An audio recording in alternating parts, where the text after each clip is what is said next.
Hey, good day to you. Jason here, Birchfield Family Farm, Oxford, Ohio. Grass-fed Red Devon cattle, St Croix sheep, and chickens that we run here in a rotational grazing system. I have a good word for you today. This comes from Mark 13. These are Jesus' words. Brother will betray brother to death, and a father his child. Children will rebel against their parents and have them put to death. All men will hate you because of me, but he who stands firm to the end will be saved.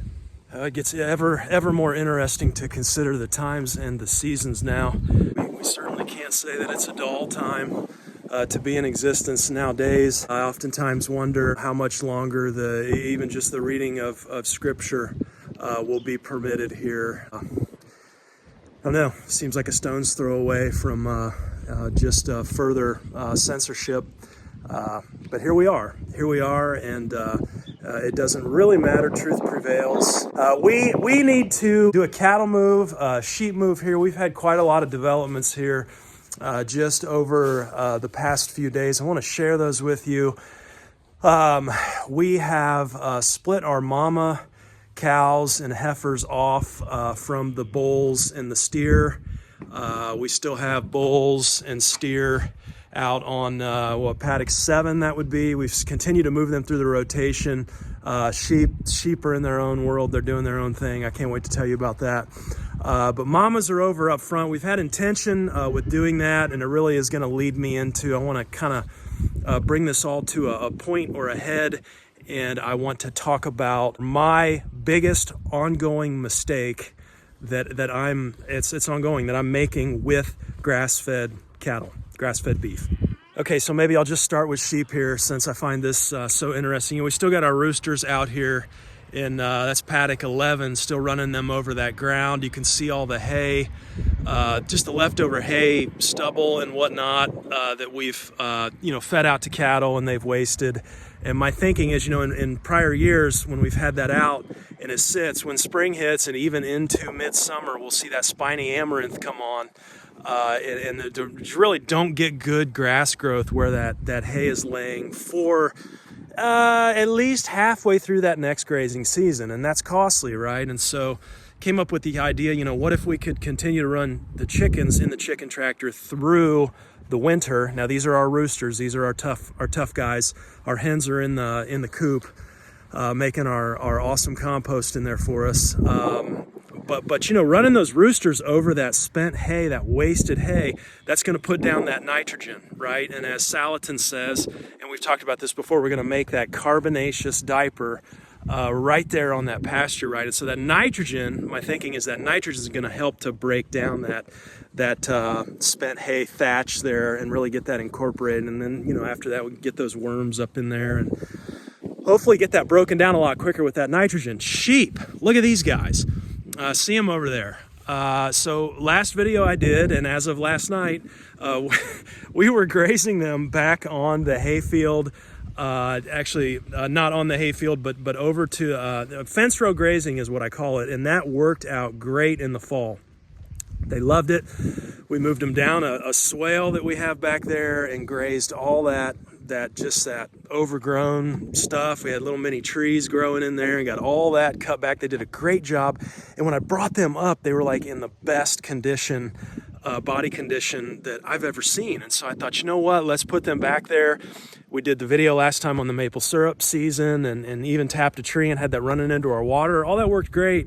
Last night, we get a pretty heavy wind. It blows down our electro net back there on one of the ends. And we woke up this morning, and this is one of the reasons I think I really love farming so much, is because you can't predict one day to the next. It's constant problem solving. But we woke up and Sawyer looked out the window. She said, "Dad, the sheep are out on the paddocks." I said, "What?" Yeah, run over to the window and there they are. Every single head of sheep. And so last night they were way back on the hayfield grazing that fence row stockpile, and woke up this morning and here they are up here at the paddocks. And so, what I think is super interesting is to look at this from an observational standpoint. Why? And what I see back there on that hayfield, and we're going to get to give you a shot of the Sam Cam here with his drone footage. What I notice here is these pastures up here that are native grass species that weren't artificially seeded, or it's just natural native grasses, mostly fescue. We got a little bit of clover mixed in there. Very simple.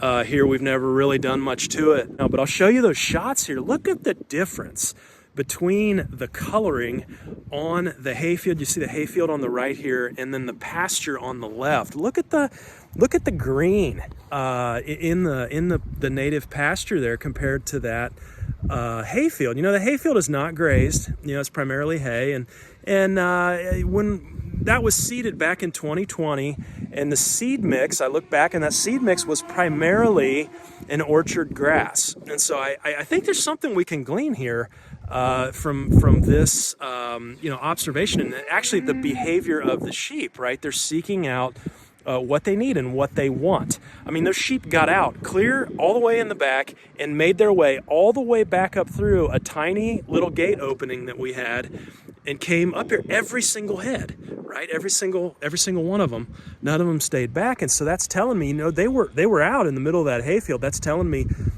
they'd rather not have what's been sown back there this time of the year. And so I think, the takeaway here is, if you're seeding a pasture just for hay, orchard grass can be really good. It makes really good hay, primarily. There's some other species mixed in there as well, but I think if you're wanting to stockpile forage and graze that through the wintertime, I just don't think you can do much better than that fescue and that clover, a little bit of clover mixed in. I mean, that's really, when you look down, that's the green, the stuff that's staying green here. And based off of animal behavior here, they're telling us what they want. They were up here grazing. They're grazing, as short as it is, they're up here grazing that. The other thing too, with it being greener, I mean, I think we can kind of say this time of the year, this natural native fescue is photosynthesizing, right? It's photosynthesizing more than the dead brown stuff, dormant, that's all the way back there in the hayfield. And so I think that's useful, and I think it really comes back to, we talked about this before, but context, it comes back to your goals. I mean, I'm not going to sit here and say, that you shouldn't seed a hayfield in the way it was done here. It makes really good hay. But if you have a desire to graze that stockpile forage, and we've talked about this before, mechanically harvested forage is on average 4 times more expensive, or 4 times the cost of grazed forage. And so I see us doing way more stockpile grazing than consuming hay at some point. But this is telling me, okay, if those are your goals, then don't seed a field in orchard grass if you want to stockpile graze that. You're going to have to stay closer to the fescue side of things. And look at where they ended up. They're up here. They're actually in paddock 11. They're in our paddocks, right? I mean, they know this is the most nutritious forage where we rotationally graze up here. That's the conclusion I'm drawing here. They're going to where they want to go. That's telling me too, they need a little more protein. That green, lusher green grass is going to have more protein. So I think, more of the story, I think, stockpile grazing the fence row and stuff, I think it works better in the fall. If you want to stockpile graze all winter long, at least in our context here, I'm going to try and steer clear of the orchard grass. If we did move to a system where, we were grazing the entire farm and that was not a hayfield in the back, then I think what I would do is probably graze that through the summer and the fall, right? And then do my stockpile up here in the fescue and the windmill pastures and such. Anyhow, passing that along, I thought it was interesting. Okay, the 2 bulls and the steer here. And Mr. Big there, Big Pat, and Petey the steer. I'm trying to get them back over on the winter water paddock here. Moving from 7, we're in 6, paddock 6 now. And they'll eventually find their way here.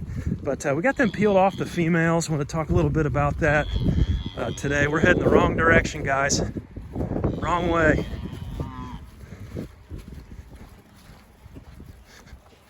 Come on, Pat. Yeah. Now, go on. Go on. We're gonna rodeo here. There we go.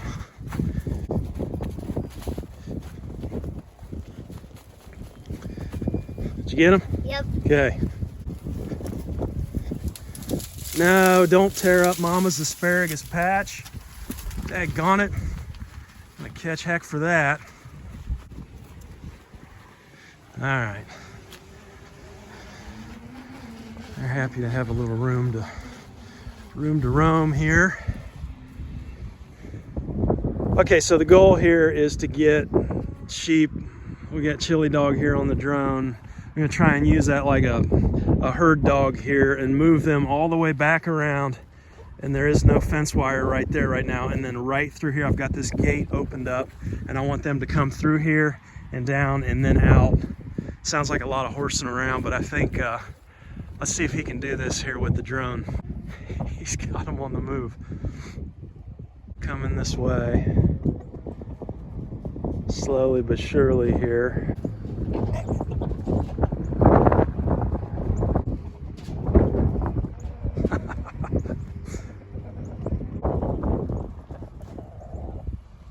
Look at that.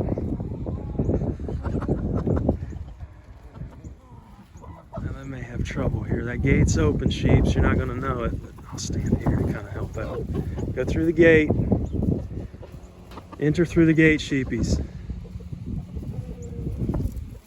Look at that. That thing is worth its weight in gold, huh? Okay, it worked. Okay, success. Nice work. Okay, so bulls are over chowing down on some hay.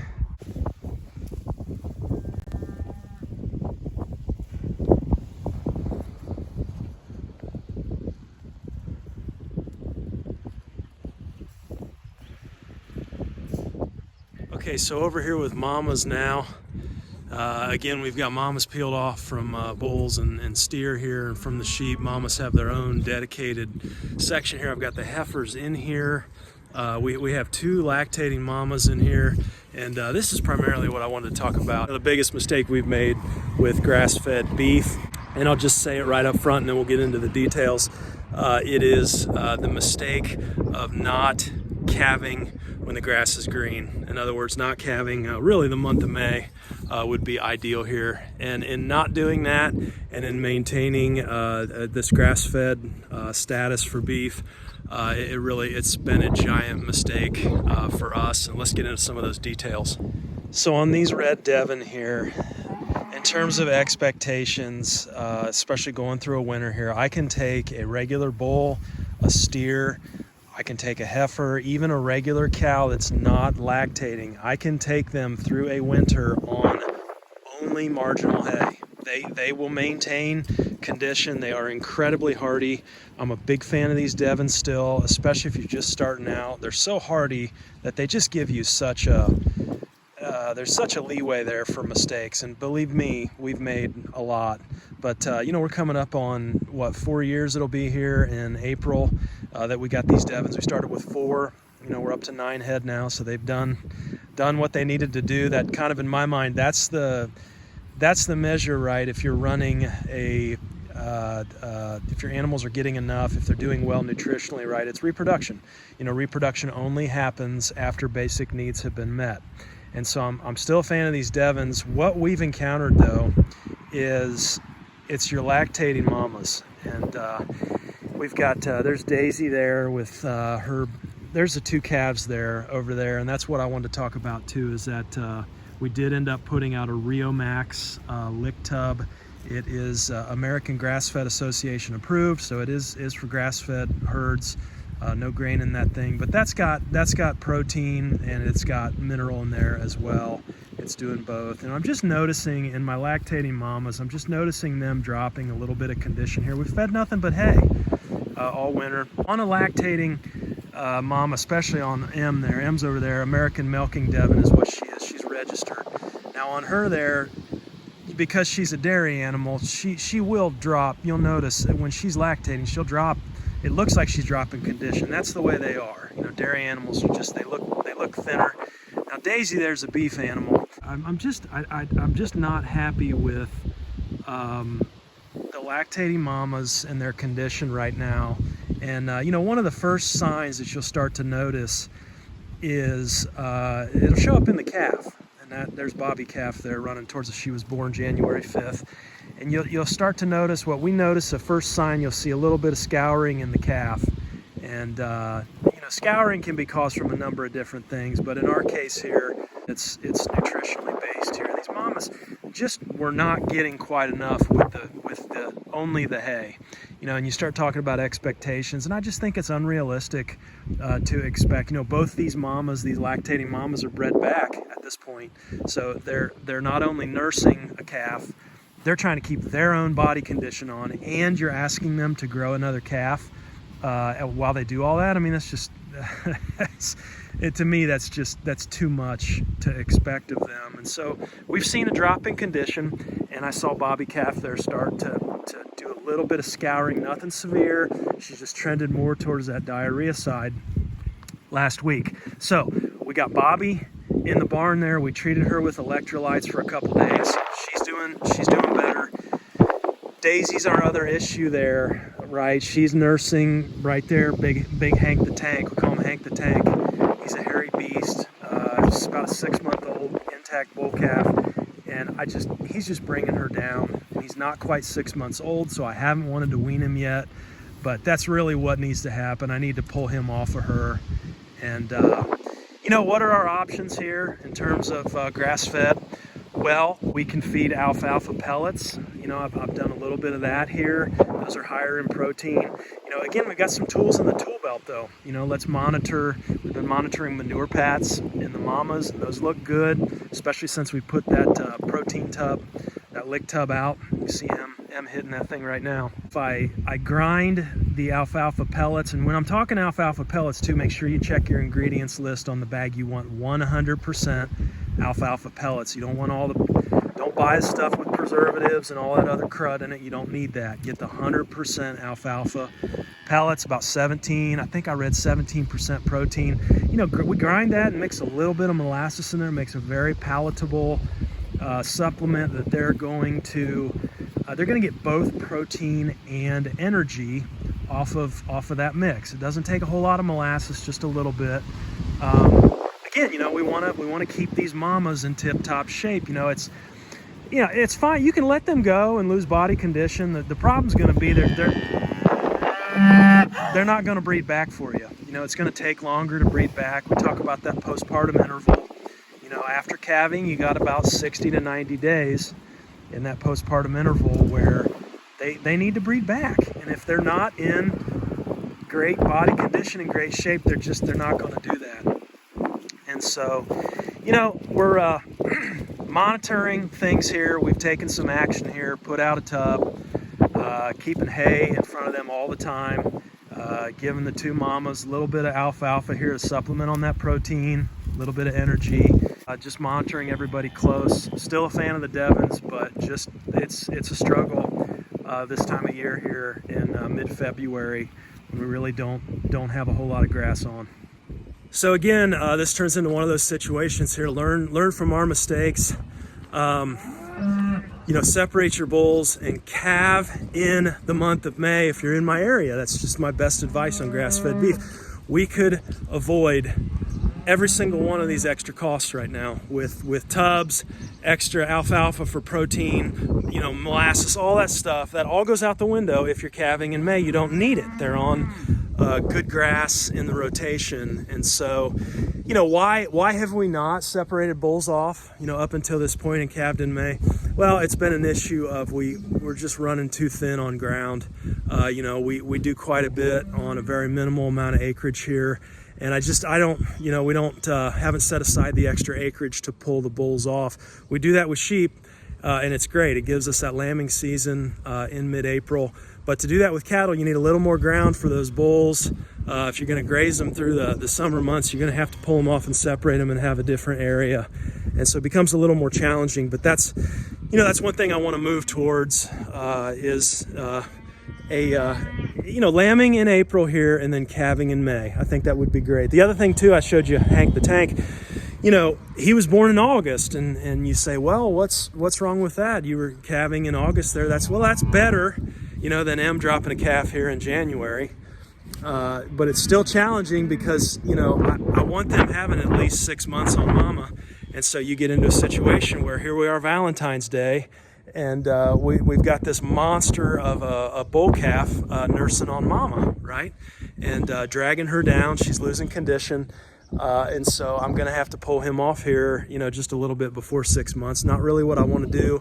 Again, you calve in May. What would that be? June, July, August, September, October, November. So you're weaned in November, and then you got everybody off, and you can absolutely feed your marginal grass hay all the way through the winter time then, and not have that added expense of having to supplement, even if it is a grass-fed. You know, I'm thankful that there are grass-fed options, right? I mean, we can't just throw grain at them. We're not going to do that. But it's those lactating mamas that they just need a little extra boost here to take care of everybody. And so that's kind of where we're at. Thanks for hanging with me today. Hope you enjoyed the video. Be at peace. We'll talk to you next time. Take care.